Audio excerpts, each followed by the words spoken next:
Damos comienzo a un nuevo programa, Servidores de Dios. Quien te habla es Manuel Cornejo.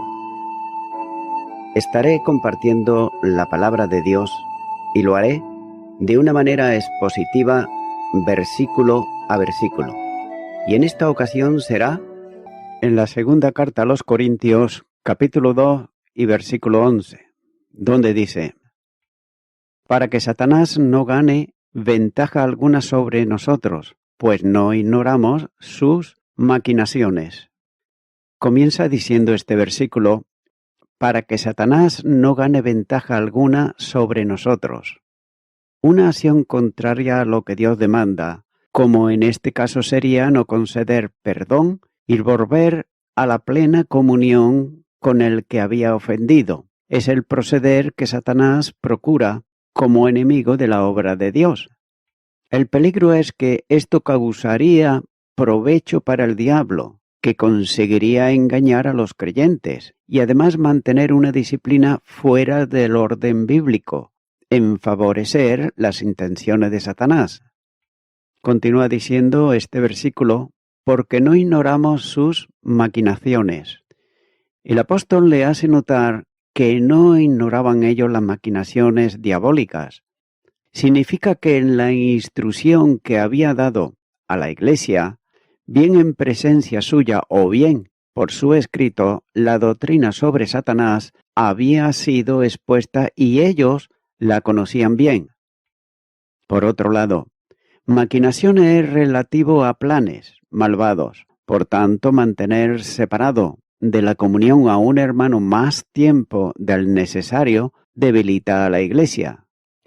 Además, un trato incorrecto en ese sentido puede alejar definitivamente al creyente. En este caso, favorecería a quienes acusaban a Pablo de vengativo y de tiranizar a los creyentes, como por ejemplo señala en el capítulo 1, versículo 24, capítulo 8 y los versículos 20 y 21. Note que los poderes y capacidades de Satanás superan nuestra propia imaginación, ya que no debe olvidarse que, como un ser personal, no tiene conocimiento infinito, sino que va aprendiendo en el tiempo nuevas formas. Y es que por esa razón los creyentes debemos de estar atentos, ya que siempre estará planeando destrucción contra la operación y presencia del reino de los cielos en la tierra.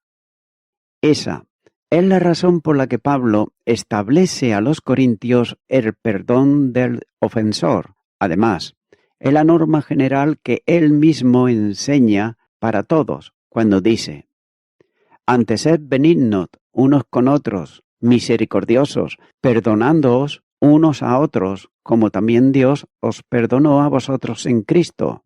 Efesios capítulo 4 y versículo 32. Continúa ahora con el versículo 12, donde dice: cuando llegué a Troas para predicar el Evangelio de Cristo, aunque se me abrió puerta en el Señor. Comienza diciendo este versículo: cuando llegué a Troas. El apóstol retorna al relato de los acontecimientos que le afectaron durante el tiempo de ausencia de Corinto.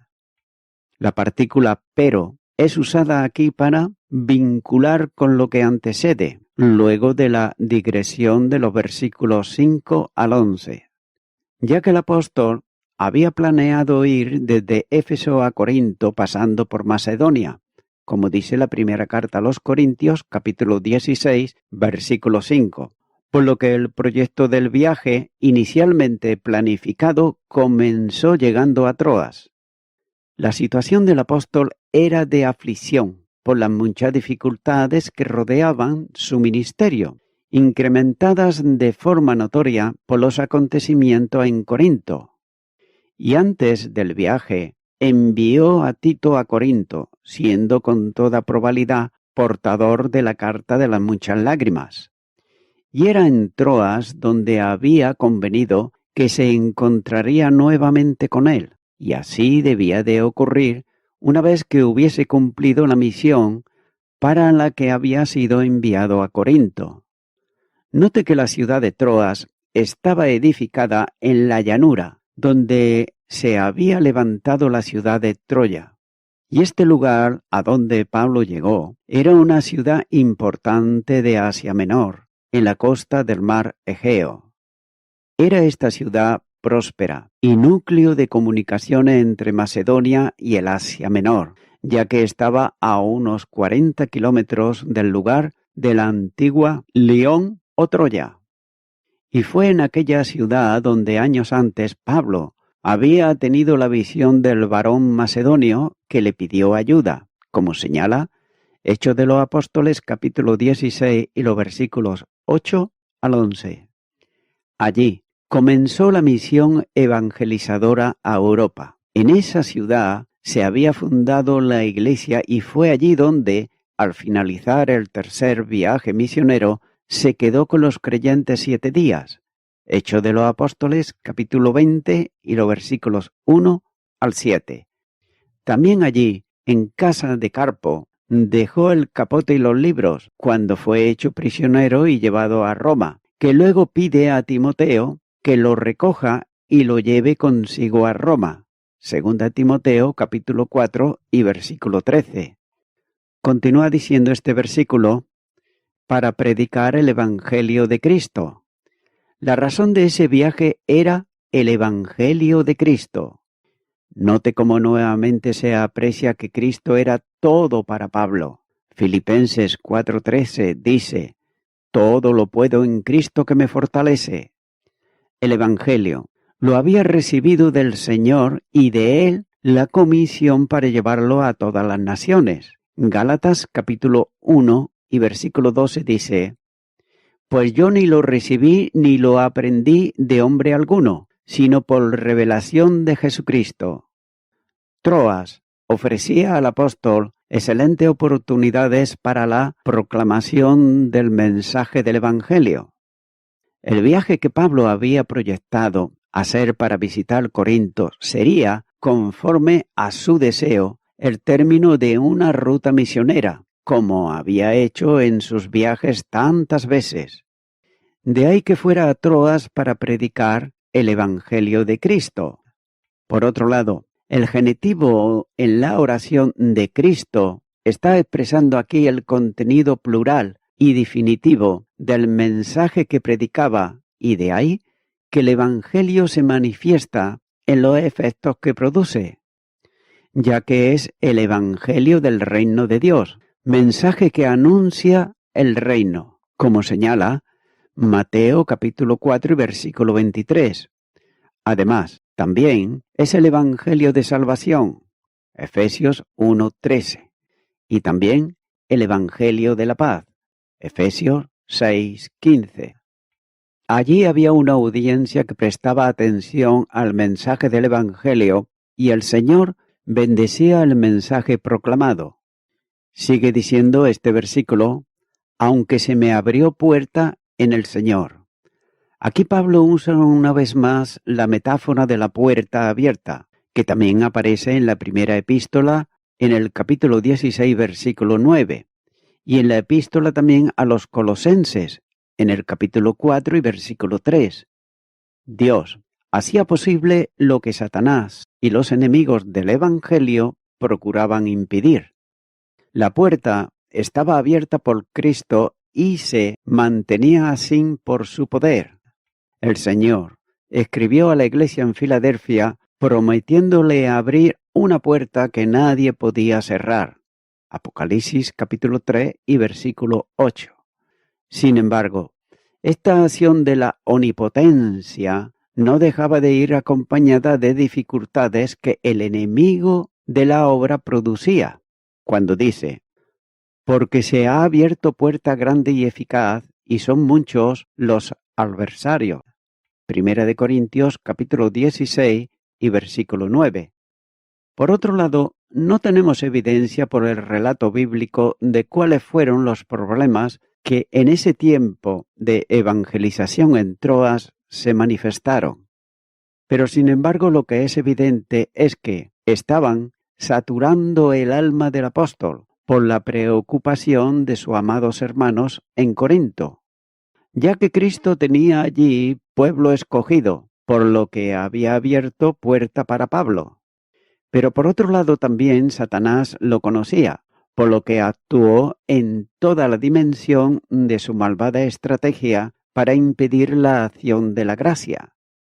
Toda la operación de la gracia era en el Señor, si bien podía traducirse como por el Señor, lo que permite entender que el éxito de la predicación del Evangelio es posible, y lo es cuando está centrado el mensaje y la obra evangelizadora en el Señor. Continúo ahora con el versículo 13, donde dice: No tuve reposo en mi espíritu, por no haber hallado a mi hermano Tito. Así, despidiéndome de ellos, partí para Macedonia. Comienza diciendo este versículo: No tuve reposo en mi espíritu por no haber hallado a mi hermano Tito. A pesar de todas las bendiciones que suponían una puerta abierta para predicar el Evangelio, el apóstol confiesa que no tenía calma en su espíritu, es decir, la inquietud se había apoderado de él. Note que la situación anímica se producía por la ausencia de Tito, con el que había convenido encontrarse en Troas. Él había sido enviado a visitar Corinto y con toda certeza llevó consigo la carta, hecha con tantas lágrimas. Versículo 4.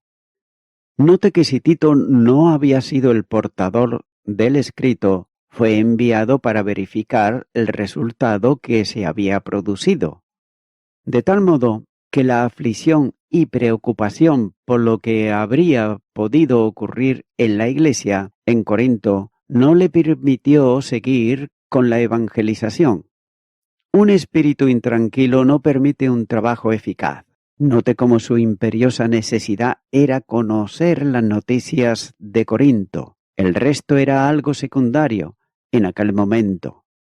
La situación personal le hizo abandonar todo e ir al encuentro de Tito por la ruta que debía de traer desde Corinto, cuando dice: partí para Macedonia.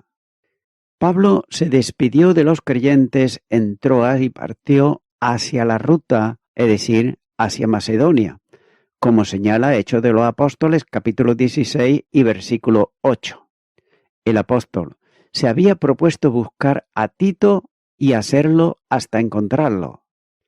Continúa diciendo este versículo: y así, despidiéndome de ellos, partí para Macedonia. Nuevamente se pone de manifiesto el corazón de Pablo, ya que amaba profundamente la obra del Señor, como señala el capítulo 11 y los versículos 28 y 29.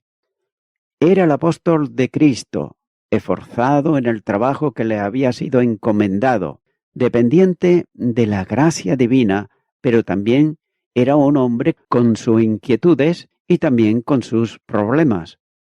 Ahora bien, ¿acaso no debía como hombre de fe descansar en el Señor? ¿No había escrito a la Iglesia para hacerles recapacitar y restaurarlos al camino correcto? Todo esto es cierto, pero la fe en ocasiones pasa por momentos de crisis. Jesús llamó muchas veces a los discípulos y les dijo: hombres de poca fe. Cuando ésta se debilita por las circunstancias que sean, se produce la inquietud. Sin embargo, ninguno alcanza aquí la perfección como él mismo reconocía cuando dice: no es que haya alcanzado ya ni que ya sea perfecto, sino que prosigo por ver si logro asir aquello, para lo cual fui también asido por Cristo Jesús. Filipenses capítulo 3 y versículo 12. Pablo estaba necesitando la ayuda divina para así poder superar la crisis. Al consuelo a su inquietud se produjo con la llegada de Tito, como señala el capítulo 7 los versículos 6 y 7. Note por otro lado que los más grandes hombres de Dios pasan también por momentos de desaliento. Aunque abandonó Troas, el Señor le concedería una ocasión más para ministrar en aquella ciudad, como señala Hechos de los Apóstoles, capítulo 20, versículo 6 en adelante. Así pues, todo creyente involucrado en el ministerio a pleno tiempo tiene experiencias de dificultad en el desarrollo de su misión. En muchas ocasiones la inquietud tocará su alma, ya que los conflictos y problemas, aunque se sostengan firmemente en la fe, no dejan de afectarle personalmente. Todo esto es conducido por Dios para hacerle sentir la necesidad de ser sustentado en la gracia y esforzarse en ella, como así le dijo a Timoteo en la segunda carta, capítulo 2 y versículo 1. Continúa ahora con el capítulo 14, donde dice: Mas a Dios gracias, el cual nos lleva siempre en triunfo en Cristo Jesús, y por medio de nosotros manifiesta en todo lugar el olor de su conocimiento. Comienza diciendo este versículo: Mas a Dios gracias, el cual nos lleva siempre en triunfo en Cristo Jesús. Aquí se aprecia un cambio notable en la redacción de la carta, de manera que de un detalle de desaliento y preocupación pasa de golpe a uno de alegría insultante, que se expresa en la victoria que se alcanza en Cristo y que conduce a una manifestación de reconocimiento y también de gratitud. Hay alguna dificultad también en la traducción de la primera oración de la cláusula, a causa del uso del verbo que expresa la idea de llevar en triunfo. Este se usaba en el griego clásico para relatar la entrada triunfal de un general romano, ya que iba sobre su carro y tras él caminaban un grupo de prisioneros hechos en la batalla. Luego del paseo triunfal y del reconocimiento de todos por la victoria, alguno de esos presos sería condenado a muerte y otros seguirían vivos, aunque en su gran mayoría como esclavos. Sin embargo, el apóstol está usando esa ilustración parabólica en el sentido de que también el general romano vencedor hacía participar con él a los oficiales del ejército que se habían distinguido en el combate. Y de esta manera Pablo considera que Dios lleva consigo a los creyentes entre los que estaba el apóstol en su desfile victorioso. Por otro lado, en esta aplicación del verbo permite su traducción en este versículo como llevar en triunfo.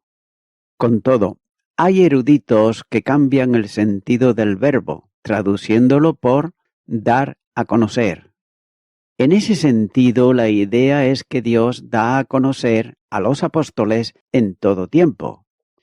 Esto tiene un paralelo en la misma sesión de la epístola, en el capítulo 6, versículo 9, y también en la epístola anterior, en el capítulo 4 y versículo 9.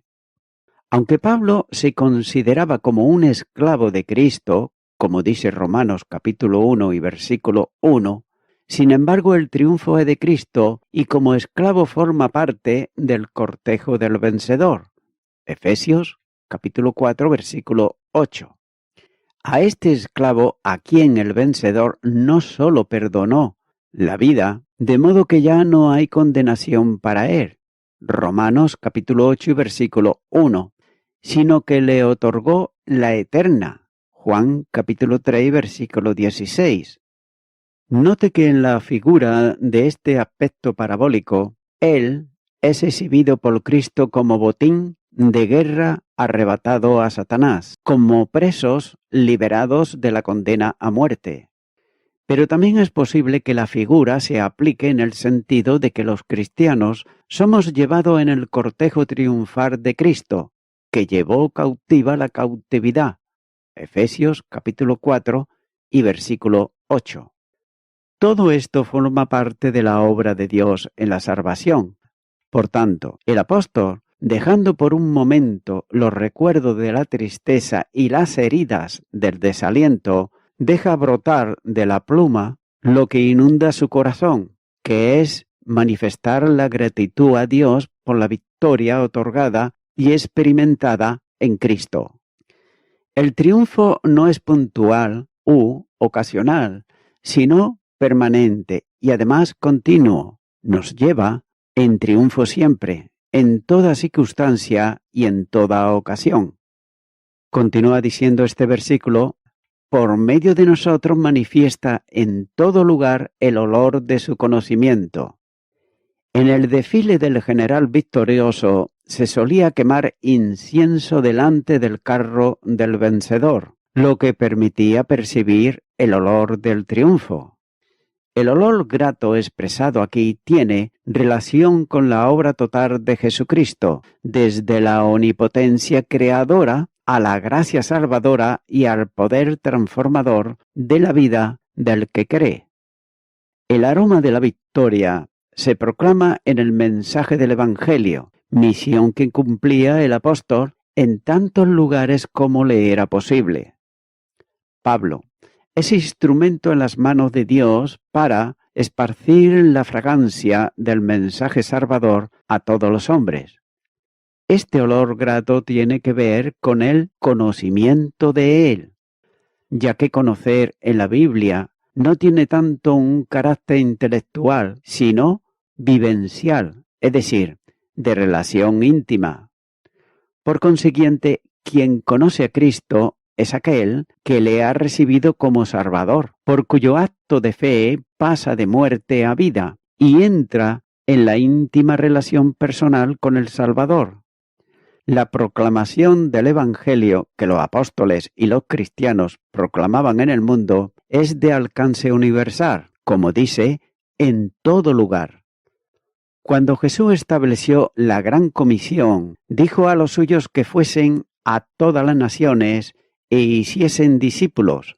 Mateo capítulo 28 versículo 20. En el final largo del Evangelio, según Marcos, se recoge el mandamiento de id por todo el mundo y predicar el Evangelio a toda criatura. Marcos capítulo 16, versículo 15. No importa cuál sea la posición teológica en cuanto a redención, si el sacrificio de Cristo ha sido para todos o solo para algunos. Esto no afecta el hecho de cumplir el mandamiento que ordena predicar el Evangelio a todos. El mensaje extiende el perfume de la gracia en cualquier lugar en que se haga oír y además es poder salvador para todos, como señala Romanos capítulo 1 y versículo 16. Por otro lado, algunos se atreven a sostener que si Dios ha escogido solo a algunos para salvación y estos serán salvos porque es propósito soberano, no es necesario anunciarle el Evangelio. Solo se salva el hombre por gracia, y es mediante la fe, y esta es la respuesta del individuo a la proclamación del Evangelio, ya que es necesario entender que la responsabilidad nuestra es predicarlo a todos conforme al mandamiento de Jesús. Cada vez que esto se haga, el aroma admirable del Evangelio, de la gracia, se esparce. De ahí que la evangelización sea el asunto prioritario en el ministerio del apóstol y se hace delante de todos. Una nota destacada en el versículo tiene que ver con la soberanía de Jesús. Dios nos lleva en triunfo siempre en Cristo. En este lugar se relaciona especialmente con lo que antes había dicho que el Señor le había abierto puerta para predicar el Evangelio, versículo 12. De manera que quien había establecido la evangelización se ocupaba en su soberanía para abrir puerta a fin de que se operase en respuesta al mensaje de la salvación de muchos. De este modo el apóstol sale victorioso siempre contra las artimañas de los enemigos que procuraban impedir la predicación del Evangelio. Incluso cuando está a punto de ser ejecutado, el Evangelio era conocido por los que rodeaban al apóstol en sus últimos momentos. La iglesia victoriosa es la que tiene claro que Jesús es soberano y depende de él. De este modo, oraban en tiempos de conflicto y de persecución, pidiendo que Él les diese la determinación de predicar el Evangelio denodadamente. Hechos de los Apóstoles, capítulo 4 y versículo 24. Y voy concluyendo con esto. Una vida en Cristo. Dice la palabra de Dios que Él nos lleva siempre en triunfo en Cristo, ya que no hay posibilidad de vivir la vida victoriosa a los ojos de Dios fuera de Cristo. Estar en Cristo es estar a una con Él y estar tan totalmente entregados a su voluntad que su voluntad sea hecha en nosotros. Tal como así lo expresa el apóstol cuando dice: «Con Cristo estoy juntamente crucificado, y ya no vivo yo, sino que Cristo vive en mí». Gálatas capítulo 2 y versículo 20. Y además también dice la primera carta de Juan capítulo 4 y versículo 13: «En esto conocemos que permanecemos en Él, y Él en nosotros, en que nos ha dado de su Espíritu». Amigo y amiga oyente, la vida espiritual está en Cristo Jesús. La pregunta es: ¿estás tú unido o unida a Cristo Jesús? Si no es así, la única manera es que le reciba en tu corazón y lo hagas como tu único Salvador, de tal manera que así pueda ser para Dios olor fragante. Si nunca antes le has invitado a Jesucristo a que venga a tu corazón, a tu vida, si nunca te has decidido a seguirle seriamente, ahora tienes la oportunidad de invitarle a que venga a tu vida. Basta con que hagas una oración y decidas firmemente en tu corazón seguirle para siempre. Ora conmigo y di ahí a donde estás: Señor Jesucristo, vengo a ti en arrepentimiento, pidiéndote perdón por todos mis pecados. Y a partir de ahora quiero vivir toda mi vida contigo. Te acepto como mi único y suficiente Salvador y quiero darte muchas gracias. En tu nombre. Amén.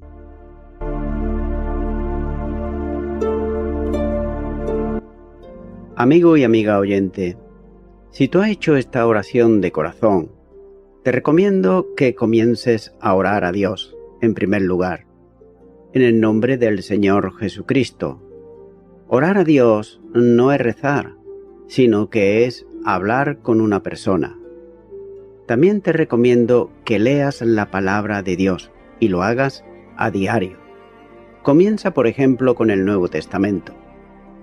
Y también, por último, te recomiendo que para que puedas crecer espiritualmente, te congregues en una iglesia cristiano-evangélica, donde se predique, se enseñe y se practique la sana doctrina y la palabra de Dios.